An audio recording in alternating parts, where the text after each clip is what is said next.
Voilà, chers élèves, nous sommes là aussi pour le numéro 3 sur les calculs des limites. Vous savez que ces limites posent beaucoup de problèmes donc aux élèves. Et nous sommes là pour le bac pour tout le monde. Hein? Donc voilà aussi les deux limites encore que nous allons proposer pour le numéro 3. Donc pour la première limite, nous avons une limite de 1 moins x sur x ln de x, 6 tend vers 0 plus. On peut d'abord calculer la limite du numérateur qui va tendre vers 1 directement. X ln de x est une limite usuelle, du coup, qui tend vers 0. Mais attention, là il faut connaître le signe de 0. Maintenant, nous avons deux possibilités, soit multiplier le signe de x ln de x, mais nous savons que c'est ici-là, si x tend vers 0 plus, x est positif.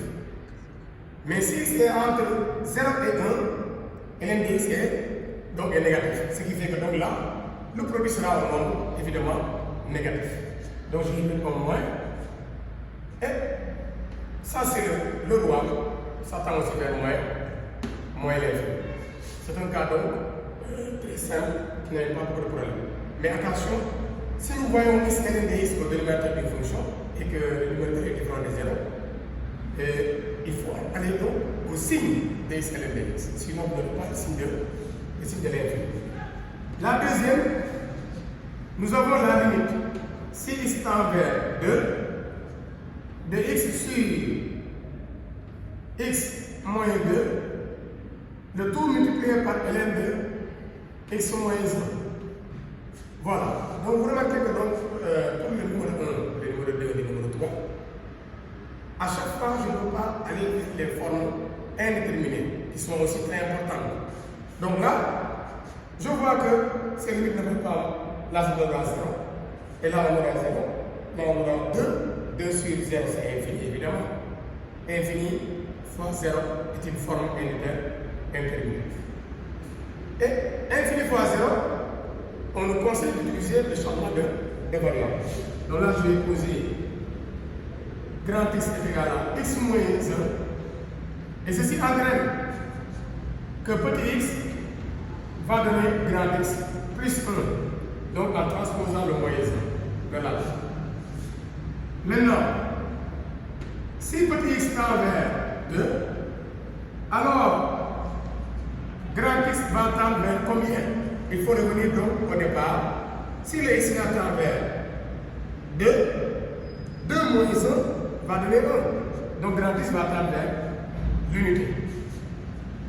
Cela nous permettra de remplacer ceci par grand x, le x là par x grand x plus 1, c'est x là aussi par grand x plus 1. Et là on obtient donc la limite, si petit x tend vers 2, de x sur x moins 2, ln de x moins 1 devient limite, si grand x tend vers 1, n'oubliez pas, le petit x là est égal à grand x plus 1 divisé par grand x plus 1 moins 2 et le tout ln de grand x. Donc, j'ai seulement remplacé chaque petit x par grand x plus 1. Maintenant, je continue et je vais aller vers les limites u, les limites usuelles. Cela me donne aussi la limite. Si grand x tend vers 1, de grand x plus 1, de tout sur grand x moins 1, ln de grand x. La multiplication elle est commutative. Et je peux aussi permettre les deux éléments là si je veux. Ou bien déplacer x moins 1 au dénominateur de l. Cela me donnera la limite. Si x tend vers 1, de ln de x sur grand x moins 1, mais le tout sera multiplié par grand x plus 1. Et ceci est une limite usuelle. Ça tend vers 1. Donc j'aurai 1. Le tout facteur de 1 plus 1, ça me fait 2. Et finalement, on obtient 2. Ce qui nous donnera la limite 6 envers 2 de x sur x moins 2 ln de x moins 1, évidemment, il est égal à. Donc, chers candidats, chers élèves, décourage, ce n'est pas difficile, il faut s'entraîner et réviser et retenir donc les consignes. À chaque fois, on essaie de tout faire si nous avons une forme indéterminée de revenir donc aux limites usuelles. Merci beaucoup.